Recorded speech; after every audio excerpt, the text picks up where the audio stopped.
Assalamualaikum warahmatullahi wabarakatuh. Salam sejahtera bagi kita semua. Halo, perkenalkan saya adalah Randi Oktari. Saya adalah calon guru penggerak Angkatan 4 Opus Selatan.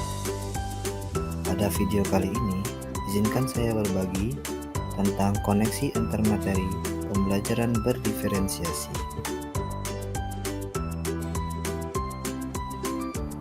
Dalam pembelajaran ini, saya dibantu oleh fasilitator Pak Sarmulia Sinaga serta Pak Efri Arifin sebagai pengajar praktik saya. Apa itu pembelajaran berdiferensiasi? Sebagai seorang guru, selayaknya filosofi Ki Hajar Dewantara, kita adalah sebagai pamong. Sehingga tugas pamong adalah untuk menuntun anak didik kita agar mereka mencapai tujuan atau hakikat pendidikan, yaitu mencapai kebahagiaan yang seluas-luasnya. Oleh sebab itu, salah satu caranya adalah dengan menerapkan pembelajaran berdiferensiasi. Apa itu? Ialah serangkaian keputusan masuk akal atau common sense yang dibuat oleh guru berorientasi pada kebutuhan murid. Seperti yang kita tahu, murid itu adalah manusia yang mana punya kebutuhan sebagai manusia dan mempunyai kodrat alam dan kodrat zaman. Pembelajaran berdiferensiasi hadir untuk mendukung semua murid yang ada di kelas kita. Mengapa kita perlu melakukan pembelajaran berdiferensiasi? Saya bisa ibaratkan, siswa itu ibarat sebuah gembok yang mana harus dibuka sesuai dengan anak kuncinya. Dan setiap siswa mempunyai karakteristik gembok yang berbeda antara salah satu siswa dengan siswa yang lainnya. Selayaknya tukang kayu yang digambarkan oleh Ki Hajar Dewantara, maka tukang kayu sangat paham dengan jenis kayu yang akan dipahatnya. Begitu pula dengan tugas guru atau peran sebagai guru. Kita sebagai guru harus mengetahui kunci mana yang bisa untuk membuka potensi anak tersebut. Oleh sebab itu, anak kunci yang merupakan adalah kurikulum, capaian pembelajaran, tujuan pembelajaran, indikator, serta asesmen yang akan kita lakukan hendaklah dirumuskan dalam sebuah tujuan pembelajaran yang jelas dengan metode ABCD, audience, behavior, condition, dan degree, sehingga dapat merespon kebutuhan belajar murid, yaitu kesiapan belajar, minat, serta profil belajar siswa atau murid. Adapun karakteristik pembelajaran berdiferensiasi ada 7. Yang pertama adalah bersifat proaktif. Dalam kelas, guru akan selalu berasumsi bahwa murid yang berbeda memiliki kebutuhan yang berbeda dan secara proaktif akan merencanakan pembelajaran yang menyediakan berbagai cara untuk mengekspresikan dan mencapai tujuan pembelajaran tersebut. Yang kedua, pembelajaran bersifat kualitatif.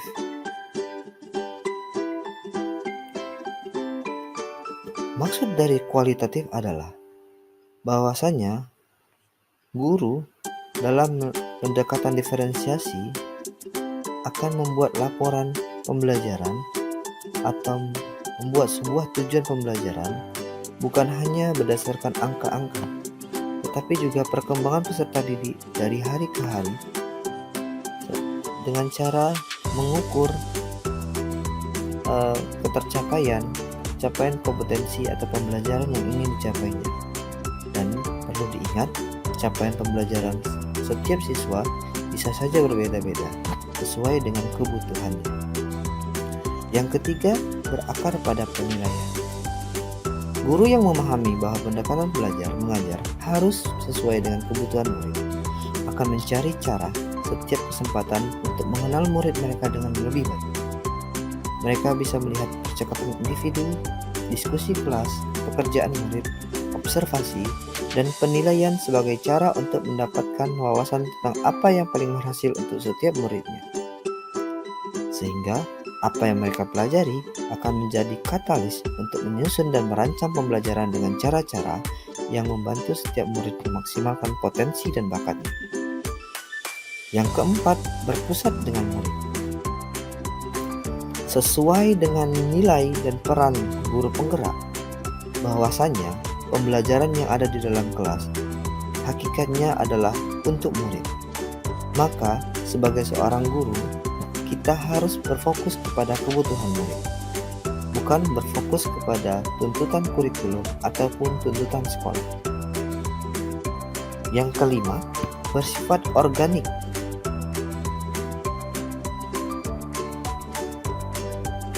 Atau dinamis. Yang dimaksud dengan bersifat organik adalah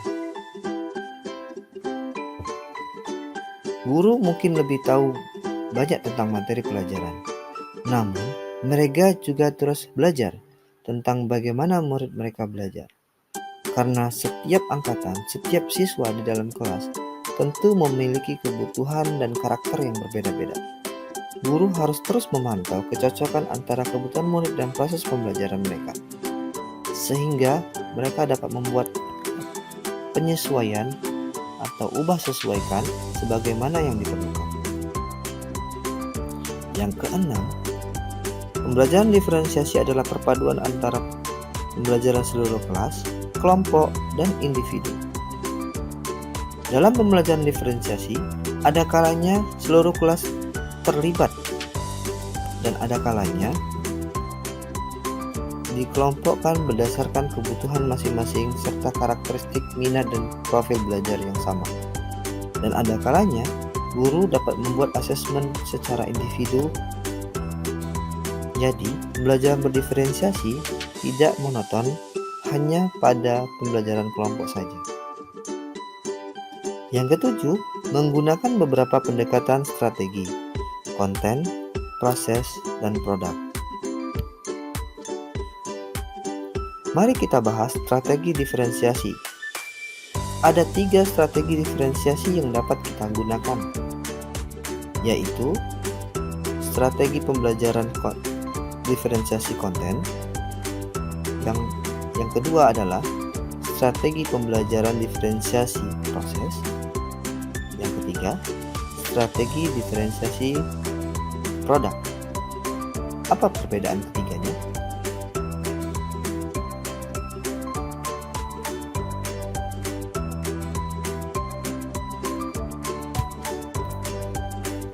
Dalam diferensiasi konten, materi yang kita ajarkan kepada murid dapat dibedakan sebagai tanggapan tingkat kesiapan, minat, atau profil belajar murid yang berbeda, atau bisa saja kombinasi dari kesiapan, minat, dan profil belajar murid. Dalam diferensiasi proses, murid memahami apa yang akan dipelajari, mengacu pada bagaimana murid akan memahami atau memaknai apa informasi atau materi yang dipelajari. Sedangkan diferensiasi produk berkaitan dengan tagihan apa yang akan ditunjukkan murid pada kita. Bisa berupa karangan, tulisan, hasil tes, pertunjukan, presentasi, pidato, rekaman, diagram, dan sebagainya. Yang paling penting adalah mencerminkan pemahaman murid atau tujuan pembelajaran atau capaian pembelajaran yang diharapkan.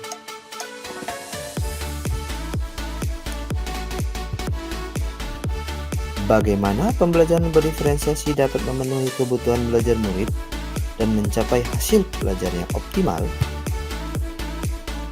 Yang pertama, kita harus mengidentifikasi dan memetakan kebutuhan antaranya kesiapan belajar, minat, dan profil belajar siswa.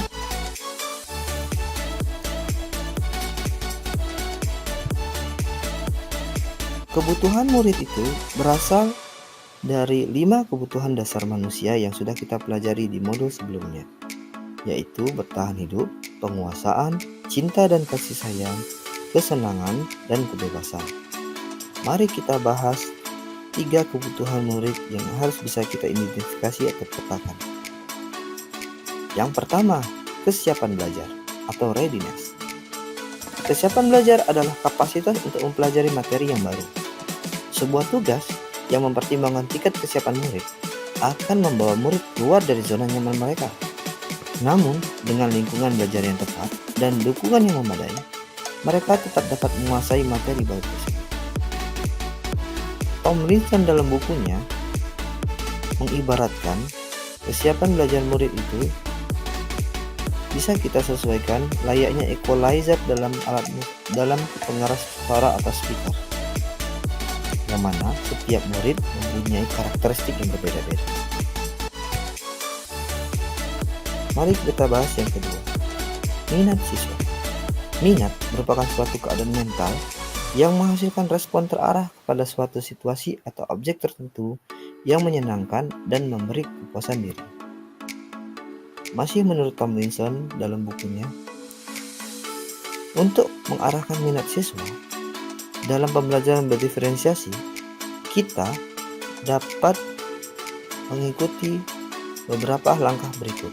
Yang pertama, cocokkan, yaitu mencari kecocokan antara minat murid dengan tujuan pembelajaran kita. Kedua, hubungkan, menunjukkan koneksi antar materi pembelajaran.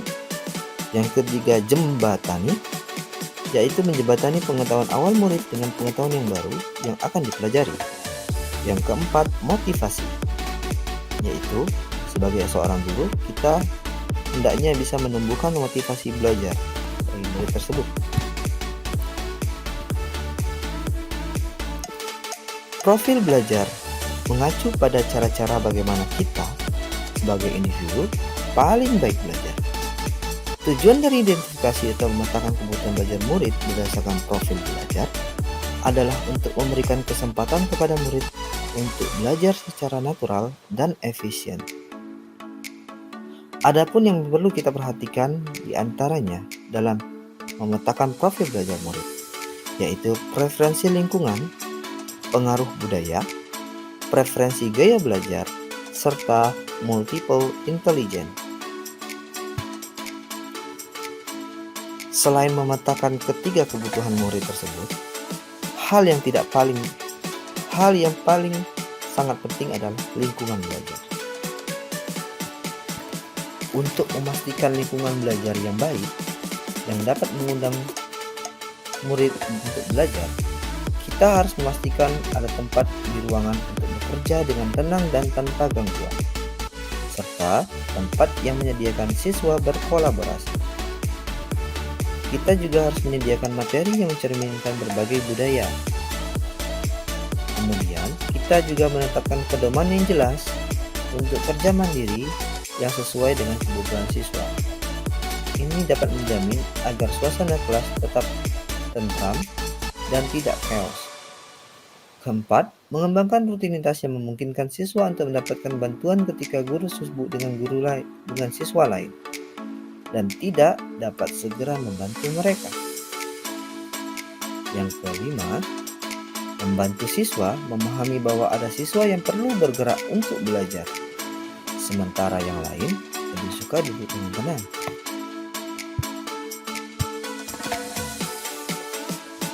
Nah, sekarang langkah-langkah menerapkan pembelajaran berdiferensiasi dapat kita buat secara ringkas, yaitu yang pertama, identifikasi, analisis, dan buat pemetaan tentang kebutuhan murid-murid kita yang ada di kelas. Kedua, tentukan tujuan pembelajaran dengan metode ABCD. Ketiga, rencanakan pembelajaran serta tentukan strategi diferensiasi yang cocok dengan kebutuhan murid. Yang keempat, pastikan murid memahami keyakinan kelas. 5. Ciptakan lingkungan belajar yang mengundang untuk belajar. 6. Jangan lupa lakukan penilaian berkelanjutan formative assessment. Yang 7. Lakukan refleksi dan evaluasi bersama siswa. Jika kita tarik garis benang merah, apa koneksi materi pembelajaran berdiferensiasi dari materi awal? Materi pembelajaran berdiferensiasi adalah sebagai bentuk implementasi serta aktualisasi untuk mencapai tujuan dan filosofi pendidikan menurut Ki Hajar Dewantara, serta sebagai aktualisasi kita untuk menerapkan nilai dan peran guru penggerak. Kita sudah tahu bahwa visi sebagai guru penggerak kita adalah untuk mewujudkan tujuan pembelajaran atau hakikat pendidikan, yaitu agar siswa mencapai kebahagiaan yang seluas-luasnya. Maka dari itu, kita perlu melakukan pendekatan inquiry apresiatif atau bagja dengan cara memahami kodrat anak dan kebutuhan dasar anak. Dalam aktualisasi itu, tentu kita harus didukung dengan penerapan budaya positif yang ada di sekolah. Dengan penerapan budaya positif di sekolah, kita dengan mudah dapat melaksanakan pembelajaran berdiferensiasi. Maka semuanya berkaitan. Jika salah satunya tidak bisa kita implementasikan, maka dapat mengganggu terjadinya hal-hal yang kita inginkan. Akhir kata, kunci dari keberhasilan adalah mengetahui penyebab dari sebuah kegagalan dan melakukan perbaikan. Oke, terima kasih atas perhatian saudara semua. Sampai jumpa di video berikutnya. Assalamualaikum warahmatullahi wabarakatuh. Salam sejahtera, salam guru.